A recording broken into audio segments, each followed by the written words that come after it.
It's been a while since the last Reddit video, so thanks for coming back to the channel. I've got a bunch of stories to read today. And while I do that, I'm going to be building a super smelter. Well, maybe not so super, but I just desperately need something to smelt all of the raw iron and gold that I've mined over the span of this world. I don't even know why I collect all these amethyst crystals. I never end up using them for anything. Anyways, let's read some stories and judge some people. Am I wrong for asking my daughter to uphold her end of the deal? This poster writes, honestly, I don't even feel that this situation needs to be on Reddit, but my daughter, husband, and many of my family members are calling me an asshole, and I'm really not sure anymore. For context, 4 years ago, when my daughter was 12, she desperately wanted a pool. She said that all of her friends had pools, and she was the only one who didn't have one. Plus, she loved swimming. She insisted that she would use it daily in the summer. My husband and I could afford one, but as I'm sure some of you know, pools are very expensive, and neither of us really like swimming, so we wanted my daughter to understand the cost she was asking for. We made an agreement that we would install a pool, but that once she was old enough to start working, she would pay us back for half of it. She quickly agreed.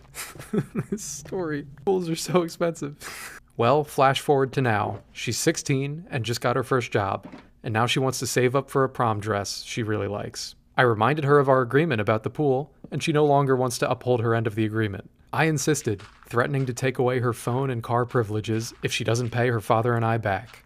Now she won't speak to me. My husband is agreeing with her, saying that we can't have honestly expected a 12-year-old to keep her end of the agreement. For me, this isn't about the money. It's about teaching my young daughter the right morals to live with. I don't want her to think she can just go around making deals for her benefit and then just not upholding them. Am I the asshole? Yes, you are absolutely the asshole. This story is cracking me up. I completely understand. It's important to teach your kids the value of keeping your word and the value of money, but this is just way too much. You don't, like a 12-year-old is not going to understand entering into a long-term agreement for thousands of dollars.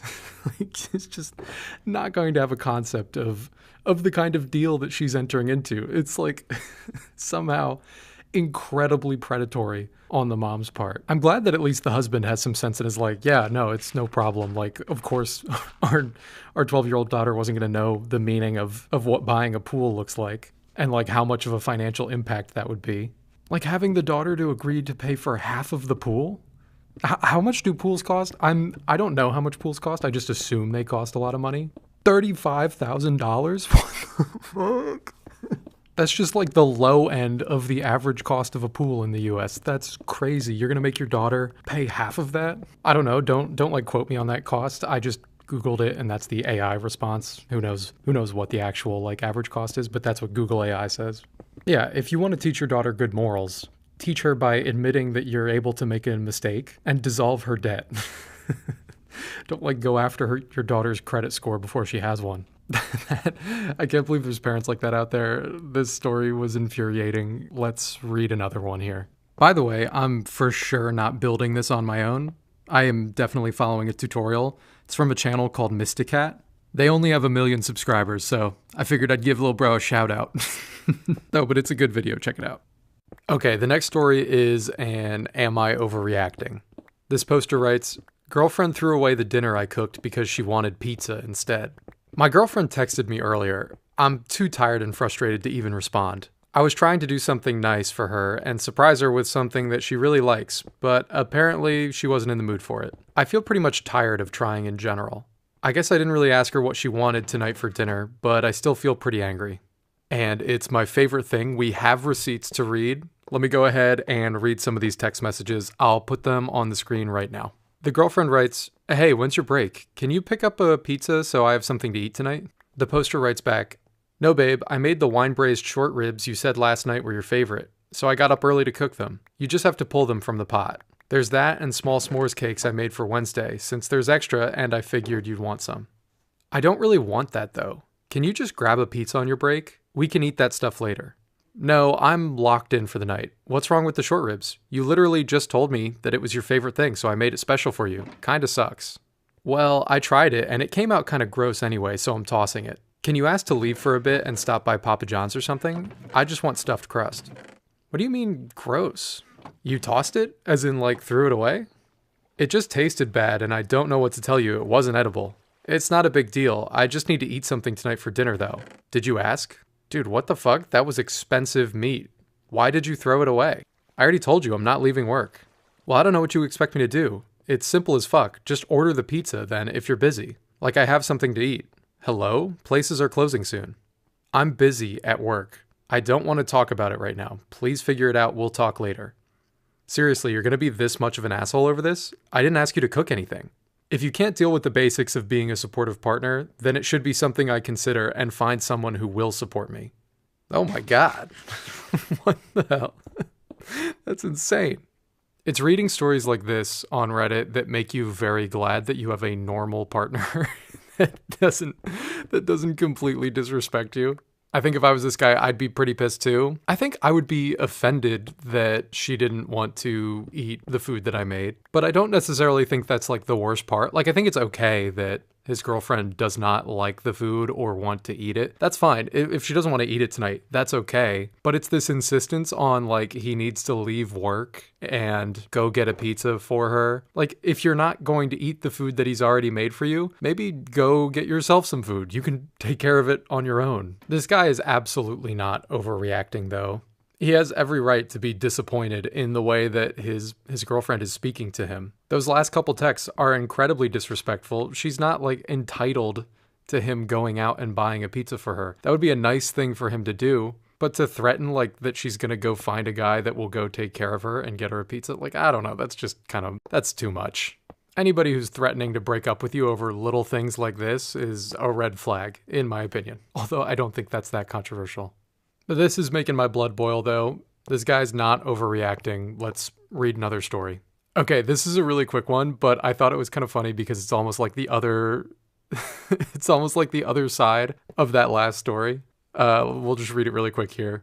Am I overreacting? Boyfriend said I overreacted when I refused to eat this fully cooked chicken. He said that since it was in the grill, it's 100% cooked, and that I'm overreacting for refusing to eat it. He also said it tastes fine and that the texture was a bit weird, but the taste is fine. Oh, and that I'm picky because I won't eat it anymore? Okay, so this is the most absurd picture of chicken I've ever seen. I'm going to put it on the screen. I'm warning you right now. This picture is nasty. If you're grossed out by gross looking food, you've been warned. I'm going to put it on the screen in 3, 2, 1. Okay, and it's gone. I mean, that picture, that chicken is absolutely disgusting looking. I would not eat that. You're literally putting yourself in danger if you eat that. So no, this person is not overreacting. That is not a fully cooked piece of chicken. That is for sure raw. Don't touch it. It's not even pink, it's raw! And Coop has delivered undercooked salmon. Am I the asshole for choosing my best friend as my best man instead of my stepbrother? I'm a 24-year-old male, getting married to my fiance, 28, female, in 2 weeks. My stepbrother Pete is a 25-year-old male. He's mad at me because I chose my best friend Charles as my best man. Honestly, choosing Charles was a no-brainer because Pete and I aren't close. Yeah, we're stepbrothers, but we never lived together. I used to live with my mom, and he lives with my dad and my stepmom. We didn't go to school together. We only hung out when I visited my dad. And even then, the times when he came out of his room when I was over were few and far between. Even in the last 6 months, I can count on one hand the number of times I've talked to Pete. Whereas I've talked to Charles pretty much every day in the last 6 months. I used to invite Pete to do things with me and call to chat so we could have like a brotherly relationship, but he never accepted any of my invitations or answered any of my calls, so I gave up trying. He's made it clear to me that he doesn't want much to do with me. On the other hand, Charles and I are really close. Charles and I have known each other for 11 years, and we used to hang out pretty much every day. He chose me as his best man for his wedding. He's like an older brother to me. I've gone to him for advice, and I've been there for him when he needs me. If I'm being completely honest, I see Charles as the older brother, while I don't see Pete as a brother at all, or even a stepbrother, just the son of a woman my dad married. Nothing against Pete. He seems like a decent guy, and was, and still is, invited to the wedding. He just isn't in the wedding party because he's basically a stranger. Anyway, the whole reason I made this post is because I got a text from Pete earlier today. He found out I chose Charles as my best man, and he was hurt that I didn't choose him. And then he demanded that I make him best man. I apologized and said I was sticking with Charles, and he messaged back saying he wasn't coming if he wasn't... and he messaged back saying he wasn't coming if he wasn't my best man. I apologized and said I was sticking with Charles. Around half an hour after that, I got a call from my stepmom. She went off on me for not choosing Pete as my best man. She said I should have chosen him because we're brothers. She ended her rant by saying she wasn't coming if Pete wasn't going to be my best man, then hung up. Shortly after that, I got a text from my dad saying I should just make Pete my best man to keep the peace. Now there's this little voice in the back of my head that's wondering if I should just make Pete my best man. Am I the asshole for choosing my best friend instead of my stepbrother? This is just so dumb to me. Like, obviously, this poster should just pick his best friend as best man. He already picked him. He already picked his best friend as his best man. Just keep it that way. Like, kind of, who cares if your stepbrother doesn't come? If he's gonna whine and complain that much. It's so important that your best man or bridesmaid is someone who cares about you deeply and that you care about deeply. It's an important role in the wedding. The best man is making sure things go right, organizing a lot of stuff to make sure that the day goes smoothly, to keep a lot of stress off of you. And if you have somebody that doesn't really give a shit about you in that position, like, I don't know, you just can't trust them. It is crazy how the clout chasers come out of the woodwork once best man starts getting thrown around. Like, this poster's stepbrother is just in it for the title of best man. He just wants the clout. And so no, this guy should just hold his ground. If his stepbrother and stepmom don't come to his wedding because he didn't pick his stepbrother as his best man, they weren't meant to be at that wedding in the first place. This story makes my blood boil. Let's go ahead and move to another story. I hope this guy just takes his best friend as his best man. All right, nice. The iron's going into the hopper. That's a good sign. Let's make sure we have fuel. All right, the moment of truth. Let's see if this works. Yes, we have an automatic smelter. It's actually so satisfying when you get a machine working. I could just sit here and watch this all day. And now we're going to attempt to make it look pretty. I don't have any ideas for this, so it's going to be a lot of trial and error, but I'm going to try and use this color palette. Let's get back to reading here. All right, here's the next story. Told my wife that she couldn't do it without me. Turns out she can. The guy who's posting this is a 34-year-old male, and his wife that he's referencing is a 35-year-old female. My wife and I don't fight much, and when we do fight, we usually communicate well afterwards, and things go back to normal. I brag to my friends about how reasonable my wife is, and her ability to communicate and empathize is something I deeply admire. She doesn't hold grudges. She talks me through my rough times, until now. Due to a fire, my wife is out of work, but still earning her salary. We decided she would stay home with our young son while out of work. She doesn't love child rearing, which is something we knew going into having kids. Honestly, it's hard to tell. She's a great mom, present and loving, even when she's struggling inside. I give my wife a lot of breaks. We co-parent, split bedtime routines with our 2 kids. We both pull our weight. Yesterday was a snow day. My daughter was home with my wife and son. I was working from home downstairs all day. I helped my daughter with cyber school until noon, and my wife was with my son out in the snow all morning, plowing the drive and sidewalks, etc., maintaining the house.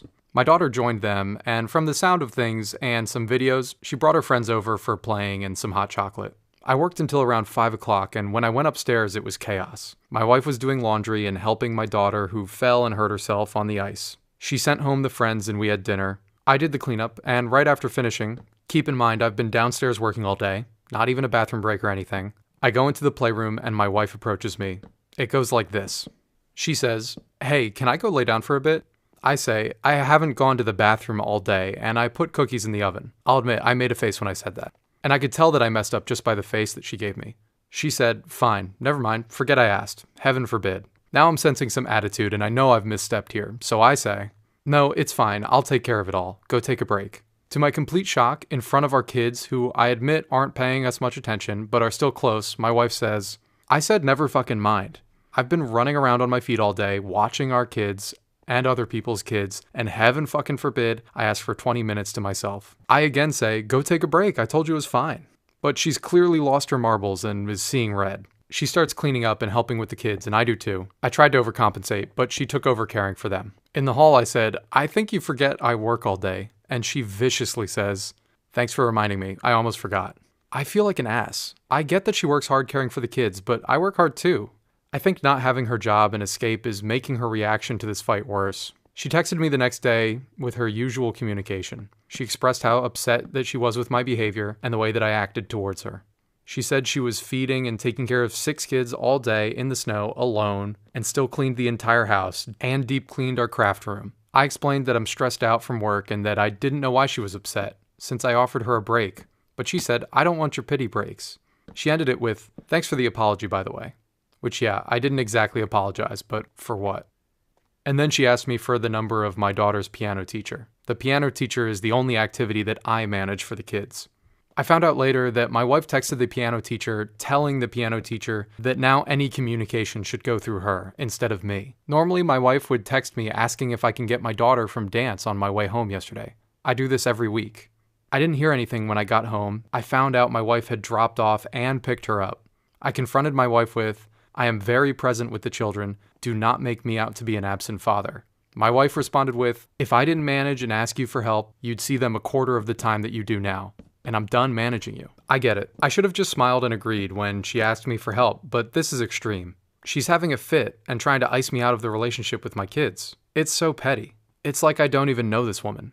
Gone is the reasonable, level-headed communicator. So if you've made it this far, thank you, and please tell me if I'm wrong here. There are a lot of comments on this post tearing this guy to shreds.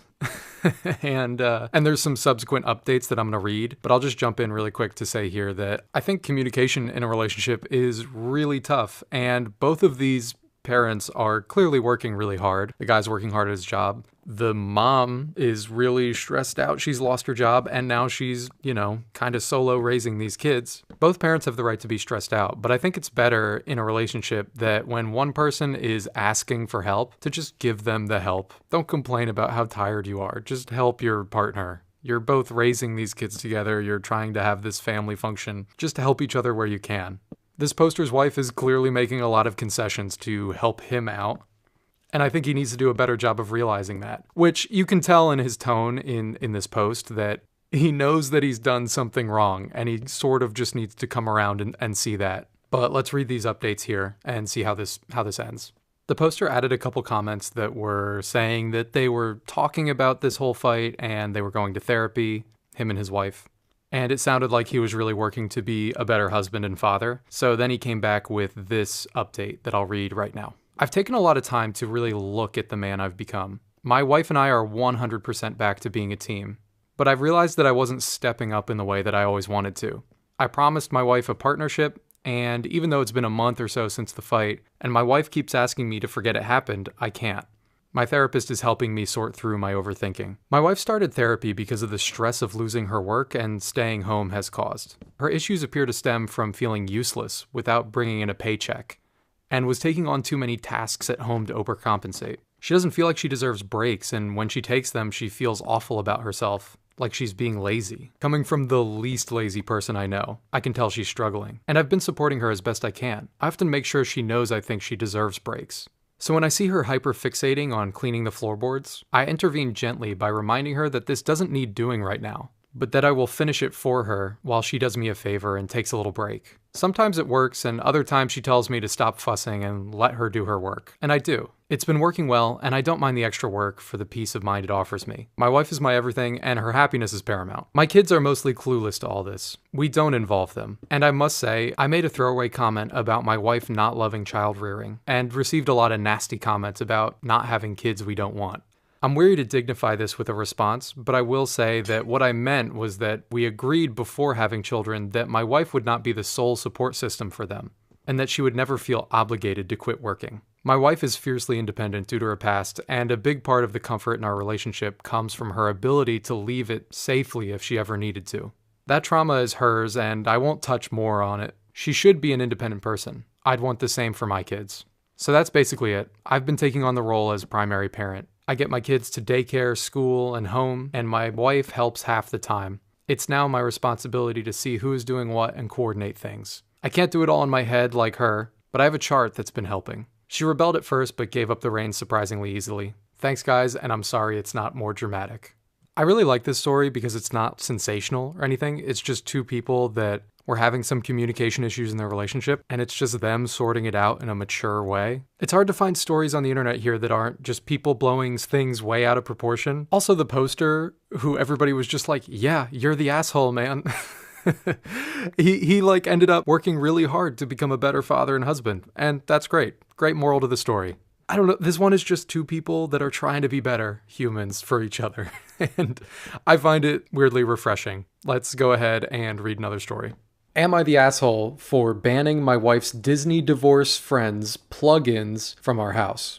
That's a bit of a mouthful. This poster writes, my wife's friend Melissa, 49, female, is staying with us for a few weeks while she sorts her life out. We have a large home and are very happy to have house guests. She's leaving her husband after 25 years of marriage because she wants to move to LA and work at Disneyland.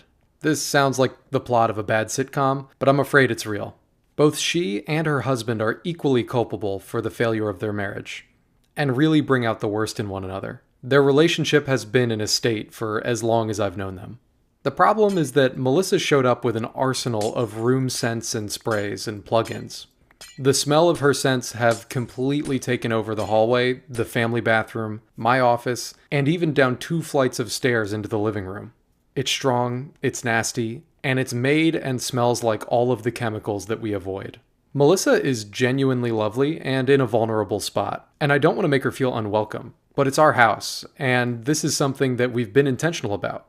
However, outside of our own personal feelings about plugins, it feels really strange to stay in someone else's home and decide to bring your own plugins and scents to totally change the smell of the house.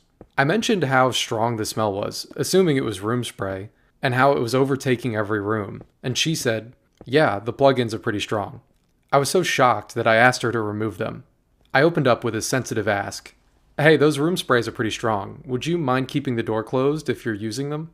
And then spiraled a bit when I heard her say that they're plugins, plural. My wife told me I was being an asshole for making Melissa feel uncomfortable when she's been going through a lot, and that if I didn't like it, I should have just spoken to my wife about it first. I was incredulous that she thought it was okay for her to change the scent of our house. Am I the asshole like my wife says? I feel pretty justified in my complaint. This guy adds a couple edits for context, so I'm just going to go ahead and read those really quick here. To address some frequently asked questions. The plugins are already gone. The conversation pivoted from, could you please keep the door closed when you spray the room, to, can you please remove the plugins? Melissa apologized and removed them immediately. I also spotted, after writing this post, that the intake vent for the central air was about 12 feet from where one of the plugins was. This explains how the whole house got gunked up so quickly. The smell still hasn't gone away after 24 hours. In the part of the conversation where the plugins were revealed, my wife informs me that my facial expressions were all over the place, a mix of shock and disgust. I maintained a friendly but firm tone when I asked her to remove them, and explained my reasoning clearly. I capped the conversation by saying I hated the smell of them, which was unkind and deeply unhelpful. In my defense, I do hate the smell, and I was so thoroughly flabbergasted that an adult would think this was okay to do that I made an unguarded comment. This poster wrote Disney divorce in the title of their post like it's a term that I should know, like it's a thing. Are Disney divorces a thing? Are people really breaking up their marriage of 25 years to go move across the country and work in Disneyland? Is that a thing? Glossing over that, people can like what they like. I don't think this guy is the asshole. Like, I think that this person, Melissa, should have asked if she could plug in her scents, sprays, whatever. Like, I think it's a little bit rude to assume that you can just plug in whatever smells you want when you're staying in somebody else's house. It does sound like this guy was like maybe a little bit harsh when he was talking to her about it. Like, ending the conversation with, you hate the smell of her scents. He's right. It is unhelpful, and he realizes that, so I don't think this guy is like actually an asshole. I think maybe he just came off like one. I think it might be good for this guy to just go to Melissa and say, hey, thanks for removing the scents. I apologize for being such a dick about it. That might be a good way to smooth this over. No, of course not. Why would I think observers were going to work here? Okay, thank God it works. I will never tell you how much time I just spent figuring out this lighting system. I am just going to cut all of the trial and error, and you'll never know. I'm going to the grave with it. Let's just read something and forget that this happened. Am I overreacting for being mad my friend charged me for dinner at her place? I was in the area the other night and decided to drop by my friend's place unannounced, just to say hi. We've been close friends for a long time, so I didn't feel like it was a big deal. She had just finished making dinner, and the whole place smelled amazing, so naturally I said, that smells good. She offered me a plate, and I figured why not. I wasn't planning on eating there, but since she offered, I said yes. Honestly, if she hadn't, I would have been totally fine just hanging out while she ate. We sat down, had dinner, and the night felt super normal. We talked, caught up, nothing felt out of the ordinary. Then the next day, I got a Venmo request from her for $12. At first I laughed because I thought it was a joke, but it turns out she was dead serious. She told me groceries are expensive now, which I get, but it still felt really weird to basically get billed for a casual dinner at a friend's house. It caught me totally off guard, and now I'm wondering if I'm making a big deal out of nothing, or if it really is out of line to charge a friend like that. I'm honestly a bit torn on this one. I'm not quite sure whose side to be on. On the one hand, I completely agree that it is weird to charge your friend for a dinner that you have made for them. Like if a friend invites me over for dinner, I'm not expecting to have to pay for that food. I'd be happy to chip in, but if it's not said beforehand, I guess I'm not really expecting it. But this poster was not invited over. Like they said that they just dropped in unannounced, which I hate. You got to tell me if you're coming over. I think it's really rude to just drop by. Maybe you feel differently, but I'm uncomfortable with that. I love my friends and I'm always happy to see them, but if one came over right now, while I'm recording this video, I'd be upset. I'm trying to be productive and do my own thing here. So I think this poster's friend maybe is just upset with the poster because she had to split a dinner with someone who she intended not to share with. And I think that's not unreasonable. I think if I were the friend in this situation, I probably would not have charged for the meal that I shared. It's fine, whatever. My friend dropped in and I fed them. That's great. We caught up. We had a good time. I'm not going to charge for the meal. I think it's still a little weird, but it's fine. It's nice that this poster loves their friendship so much that they feel they can just drop in unannounced. That's great and that's a nice thought, but it's so easy to just text and be like, "Hey, I'm in town. I'm nearby. Can I come over and hang out for a bit?" It's so easy to just let them know. But also saying out loud, "That smells good," it's kind of implying that you want to eat or that you want some of the food. So maybe the friend felt obligated to feed the poster when they said that. I don't know. This post is bending my mind into a pretzel. I don't know who to agree with. I don't know. I think they're both wrong, but maybe the friend is less wrong. I don't know. I guess I'm probably wrong. Tell me what you think about this one. Let's read another story that isn't so confusing to me. All right, I think we can call this done for now. I know it looks out of place, but I think as the cave comes together, we'll be able to fit it in a bit more. But I'm very happy that we got this at least sort of done. And now I want to do some scavenging in the end for more elytra and loot and stuff. So we're going to do that for the rest of the video. Prepare yourself for some incredibly mediocre gameplay. I really hope that you don't come to this channel for the Minecraft combat skills. Alright, we have another one here. This one's an Am I the Asshole? Am I the asshole for making my girlfriend stop coming over in the mornings after my mom's friend complained about her showering? My girlfriend works 12-hour overnight shifts, 7 p.m. to 7 a.m. After work, she sometimes comes over to my place to shower and sleep. She usually arrives around 8:15 a.m., takes a quick shower by 8:30, and then crashes for the day. Here's where the issue comes in. My mom's long-term friend, who rents the basement, complained that the sound of the shower at 8:30 a.m. woke him up. My mom passed that complaint along to me and asked if my girlfriend could avoid showering until everyone is awake. I told my girlfriend, and she felt uncomfortable continuing to come over, understandably in my opinion. After working all night, the last thing she wants to do is feel like she's disturbing people just by taking a basic shower before bed. So she decided to not come over in the mornings anymore. She didn't cause drama or make a scene, just quietly adjusted. I later told my mom what my girlfriend decided, and she got upset, not because of the shower, but because my girlfriend chose to stop coming over in the mornings. My mom insists that that wasn't her intention, but from our perspective, asking someone not to take a shower after a night shift pretty clearly sends the message that your presence is disruptive. For context, I also pay rent in this house. My mom's friend has lived there for years and pays rent too. We all share the space. It's not like my girlfriend was being loud or unreasonable for taking just a 5 to 10 minute shower in the morning. It seems pretty standard. Now my mom's upset with me, but I feel like I handled it fairly. I passed the message along, my girlfriend made a calm and mature decision, and now somehow I'm caught in the middle. Am I the asshole for not pushing back harder on the complaint, or for letting my girlfriend decide to stop coming over in the mornings? The commenters on Reddit seem to think that everyone sucks in this post. There are some people even saying that the poster sucks because he should have defended his girlfriend more to his mom and not made his girlfriend feel bad. Which I guess I kinda get, but I think that the person that really sucks here is the basement dweller. Taking a shower at 8:30 in the morning is not an early shower. That's a very normal time to take a shower. And I think they should realize that they're living in the basement. Like, that's just going to happen at that time in the morning. People are going to wake up and start to take showers. The girlfriend in this story just seems like an amazing person. Like, she clearly just doesn't want to ruffle anybody's feathers and just quietly adjusted her life and stopped taking showers when the complaint was brought up, which is really nice. I don't think she needs to stop. And yeah, I guess like thinking about it more, this guy maybe like should defend his girlfriend a little bit more and talk to his mom and just say, hey, that's kind of ridiculous. My girlfriend should be able to come over and shower at a normal hour. And I think this poster's mom is upset just because she knows that it's a bit of a ridiculous request to say that someone can't shower at 8:30 in the morning. So I think now that she feels bad about it, she's getting mad at the poster for telling his girlfriend about it. I don't know. Let's all just agree that the basement dweller sucks and move on. Let's read another story here. Am I the asshole for taking the only 2-seat table in the restaurant all to myself? I'm realizing now that I've had a lot of food-related stories in this one. I think I'm just hungry, but I don't know. Anyway, let's just read this. This poster writes, I, 35 female, have given up on dating, but still enjoy date activities. So once a month I take myself out on a date. I go out to the movies, museums, even mini golf by myself. And I always treat myself to a nice lunch or dinner around 3 or 4 p.m. After the lunch rush, but before the dinner rush, so I have plenty of time to enjoy my food.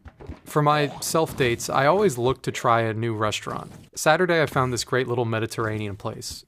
It's a real gem, hidden away at the end of a strip mall, with murals on the walls, lovely guitar music, and only about 7 tables in total. When I got there, only one other table was occupied, and I sat down at the only other 2-seater table. The waiter got me my drink, and I had just put in my order when a couple walked in. They looked around the small restaurant, saw me at the only other 2-seater table, and approached the waiter. I was on my Kindle, not paying attention, until I heard the waiter say, there are plenty of other tables. They whisper argued for another minute before I heard the man say, she won't take that long to eat. She's all alone. The woman huffed, and they sat at a 4-seat table right next to me.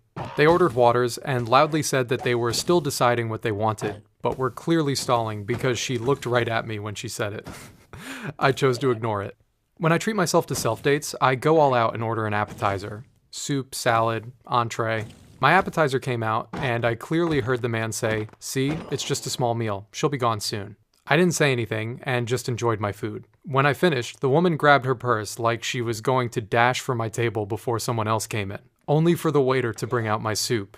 I took my time eating the soup as the waiter again asked the couple if they're ready to order. The woman said they're still deciding and needed water refills. Then my entree came out. As soon as they saw it, the woman said, are you fucking kidding me? The food was amazing, and even though I knew they were waiting for my table, I took my time in appreciating my meal. Halfway through, the waiter again asked them if they were ready. The man said they were starving and ordered. The woman was clearly not happy, but also ordered. I was also tempted to order a dessert too, but I was stuffed. I paid my check, and I saw as I was leaving the couple moving their plates over to my table, which hadn't been cleared off yet.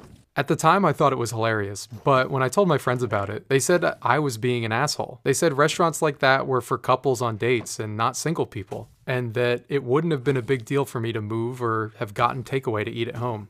I said it was 4 p.m., not prime date time, and that there were 5 other tables to pick from. But they said I'd taken the most romantic table and ruined their date for my own enjoyment. Now I'm not sure, and I'm asking the internet for impartial judgment. I think I just really relate to this poster because I go to restaurants by myself all the time, and I hope I'm not being an asshole for for taking a 2-seater table. Like, what other table are you supposed to get? Am I just not supposed to go out to restaurants alone?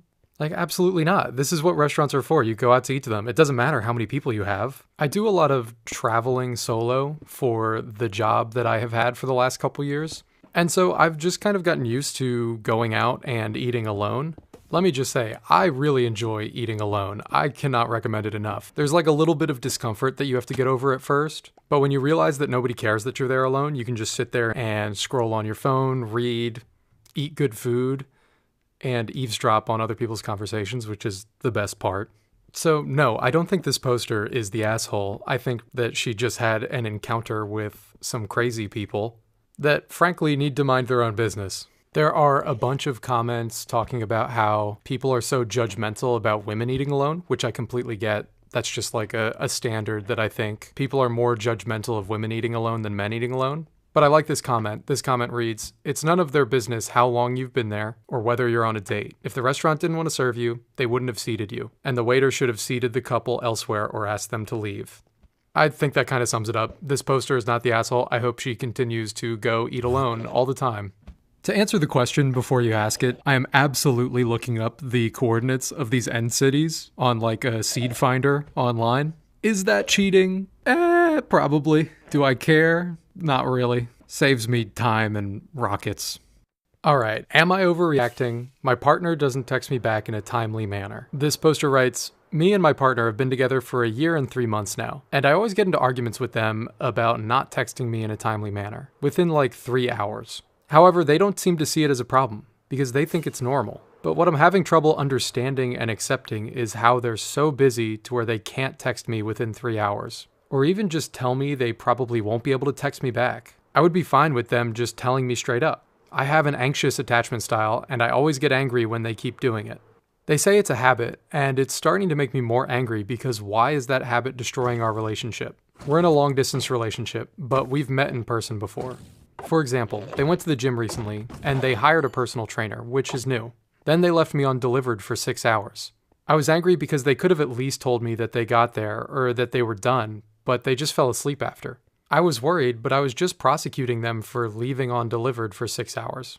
It's getting so frustrating, and it's making me stressed when they say I'm a military partner for just asking for stable communication. I'm just so stuck on what to do. This is literally our only line of connection. The poster provides a picture of one of their text exchanges of them just reaching out to no response. I'll put that on the screen. They go on to say, "This picture shows two things, the timestamps and the desperation. We did a call around 1:10 p.m., and then they called me around 11 p.m., approximately their time. I'm just getting frustrated because is this normal? Their friends say I'm overreacting and that I'm the one that's in the wrong, but I just believe that what I'm asking for shouldn't be that much. I just need advice or insight from anyone. Please and thank you." I'm kind of curious what you guys have to say in the comments about this one, because I'm a little bit unsure on how I feel about it. I don't know, because in the past, or like, in the past and currently, I've been a person who takes time to respond. Like, I definitely don't respond immediately to texts, and I understand that I could do a better job of that. And in my relationship, I do try to respond as quickly as I possibly can. But it seems to me like this poster is being a little bit too anxious about wanting a response. I completely understand. They said that they're long distance, and texting and calling is their only form of communication. But looking at this again, they said that they had a call with their partner around 1:10 p.m., which in that text exchange is like right in the middle of that. So I don't know, if you called at like 1:10 p.m. and then you sent a text at 5:30 asking if they're all right, that just feels like a little bit overboard. I don't think you need to be so worried about communication like that. It gets to the point where if you're too over anxious about communicating with your partner, then it starts to degrade the relationship, and it just stresses everybody out unnecessarily. I do feel bad for them. They said that they have that anxious attachment style, which just does not pair well with someone who takes a long time to respond to texts. But I do think that this poster is overreacting a bit here. Like in this situation, I think both partners need to make some concessions. Like I think this poster needs to maybe take a bit of a chill pill and let their partner take a couple hours to respond to their texts, and maybe their partner needs to do a bit of a better job responding quicker. Like looking at that text exchange, it definitely looks really bad for the partner. Like it is easy to just respond to a text and say that everything's good and like, yeah, we should probably just chat later because I'm busy. But the poster definitely doesn't need to text every 3 hours asking if they're all right, especially if they just talked on the phone not that long ago. I don't know. Like I said, I might be completely wrong on this one. I'm curious to hear your thoughts on this. Okay, I had another story about jealousy, but I think this one's a little bit better. Explaining to my husband why his coworker has a crush on him. This poster writes, "My husband and I are both 35, and we've been together for 7 years, married for 5. My husband grew up as a nerd and overweight. He unfortunately was bullied a lot in adolescence, not just by boys, but by girls. The girls would call him a whale, or one awful story where a group of girls made one of their friends ask him to the dance because she lost a bet. When he got into his 20s, he gained some confidence and got healthy, but because of his story, he can never tell when women flirt with him. He never assumes someone is hitting on him because that never really happened in his life before. My husband works in tech, and within his team, there's one woman named Mary. My husband and I are both very well aware how tough the tech industry is for women. He told me that during one of his meetings with Mary, she expressed that she was bringing up issues and people were ignoring her. And then they would bring up the same issues she spoke about a month later like it was their idea. My husband was trying to figure out why Mary was being ignored. I said to him, "You know why?" To which he said, "Oh no, do you think it's because she's a woman?" To which I said to him, "It might not be the whole issue, but she very well may be being ignored because she's a woman." He asked if he should talk to her about it, and I encouraged him to. I explained that even if it isn't the case, acknowledging that you will support her is important. So he brought it up to Mary, asking if she felt like she was being ignored because people in her position get ignored, or does she in particular feel like she's getting ignored? He told me that they had a very thoughtful conversation, and she did get a little emotional at the end. Since that conversation, she's felt more comfortable opening up to my husband about her feelings regarding work, and they've talked about a lot of personal things as well. I could tell she was crushing on him a little bit, but nothing inappropriate. Last night while we were getting ready for bed, my husband looked at his phone. Mary had sent him a message on their work channel at the end of the workday asking about how his day was and saying, "Feels weird that I didn't get to talk to you today." My husband looks at his phone and said, "So I think Mary might have a little crush on me." To which I said, "Well, of course she does." He looks at me and says, "What do you mean?" I told him that I wouldn't be surprised if this was the first time in Mary's professional life where a man not only considered her feelings, but asked her about how she felt. He was treating her as an equal, and she's probably so grateful to have someone at work to confide in that she's a little sweet on him. My husband and I joke around a lot about how people tell him he's a good guy for doing basic human things. When I explained Mary had a crush on him, he sighed and said, "So once again, all I needed to do to get a girlfriend back in the day was not be a dick," to which I said, "Pretty much." I think both the poster and the husband in this situation are handling this situation incredibly. I really like this post for a couple reasons. First of all, there are a lot of guys out there that literally have no idea when they're being flirted with or if a female that they know has a crush on them because they've literally never been crushed on before. There are a lot of guys out there that go through that post-high school glow up where before a girl had literally never talked to them in their life, they're all of a sudden getting attention and they just don't know that it's even happening or how to handle it. It's surprisingly common. But I think this poster is doing a really great job of not being angry about it, not getting super jealous or anything, just simply explaining the situation to her husband, all while also being really mindful of his coworkers' feelings. You could see this being a very different Reddit story if the poster was jealous or if the husband was ignorant. So it's nice that both people in this story were were just good people. I don't know. Sometimes I think it's good to read these wholesome stories. We gotta have a little bit of drama in there, but it's good to bring it down with the wholesome stuff every once in a while. Those stories about the husband being bullied, though, at the beginning of this post were high-key very tragic and horrible. I'm really glad that the husband made it out of adolescence all right and is doing well now. All right, the next few stories that I'm going to read are subscriber submissions. If you want to send in a story that I'll potentially read in a video, you can send it to the email that I have down in the description. If you want to leave a comment about these stories, I just ask that you be respectful. These are real people. And also just remember that I'm a guy on the internet. I'm not always going to have the best opinions. I feel like I should just say that every day. Am I the asshole for telling my friend she needs to break up with her boyfriend? I'm a 16-year-old female. Along with plenty of other high school students my age, we went on a school trip a couple weeks ago. One of my best friends, also 16 and female, was there as well. However, her ex-boyfriend was also there. For context, this ex treated my friend like complete trash. He never bought her flowers, never complimented her, got mad when she bought a certain homecoming dress, talked to other girls, etc.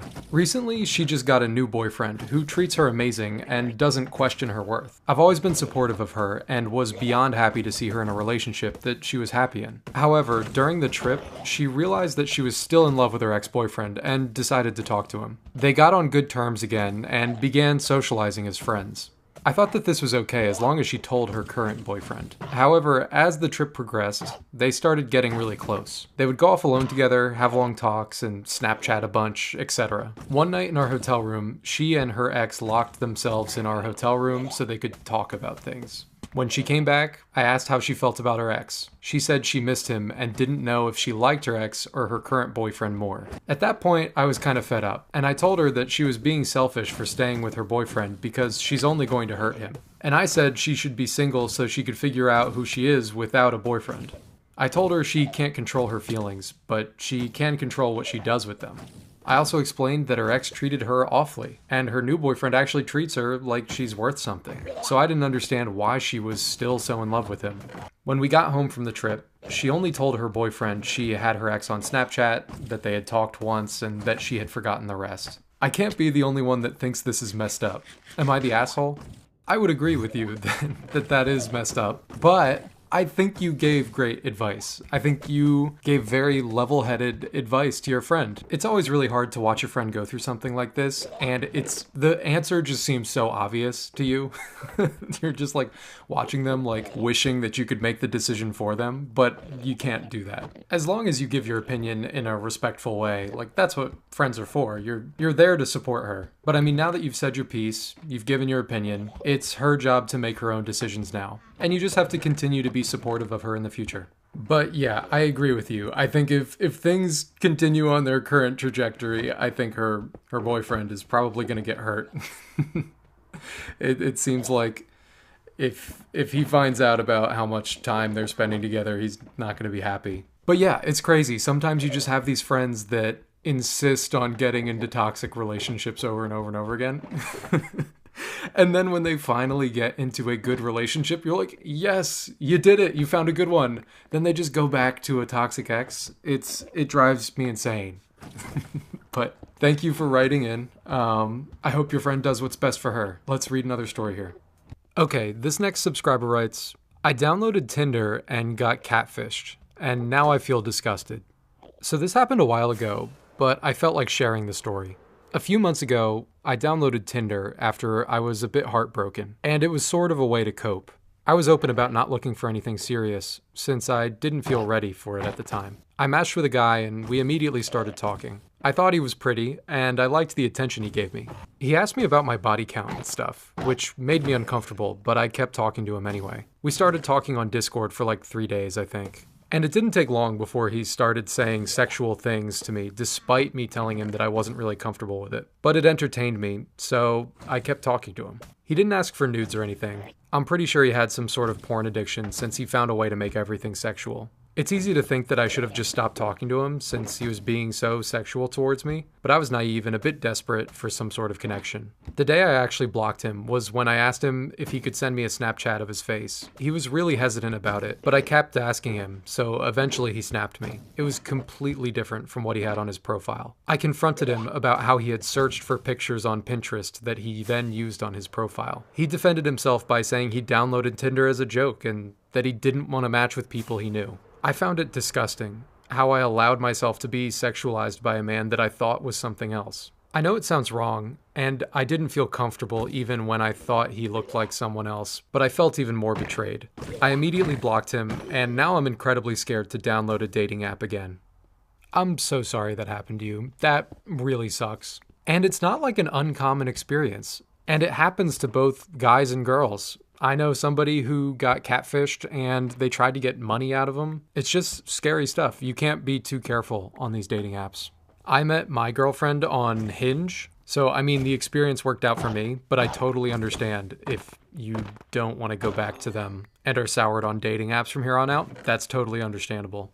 I will say, if you're thinking about going back to them, the safe way to go about it, a lot of these apps have like a verification process. Like next to people's profiles, they might have a verified check mark. Just moving forward, maybe only talk to people with that verification. Maybe that's a safer way of going about it. I guess you never really know because you're meeting someone online, but there are at least safer ways to go about doing it. Also making sure that when you meet for the first time, it's in a very public place. All the classics. I'm no expert though. Maybe go read some comments. Hopefully some folks down there have some good tips to share on how to online date safely. But I'm really glad you got out of that situation. Hopefully things are on the up and up. If some guy is taking the conversation in those directions really quickly, it's best to just avoid talking to them entirely.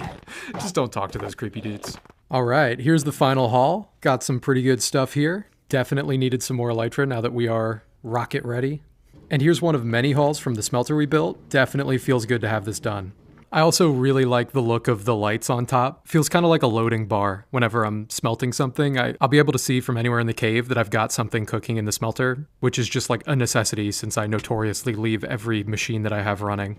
But that's all the Minecraft and Reddit stories I've got for you today. And if you haven't subscribed yet, I'll wait. It's fine. After I upload this video, I don't really have anything going on today, so it's cool. I'll wait. You can subscribe whenever you like right now. No worries. I mean, viewer retention is dropping as we speak. People are leaving the video. I'll just fly around my cave. The numbers are getting worse. I can wait you out. No problem. Okay, fine. I actually am worried about the retention. Subscribe. Bye.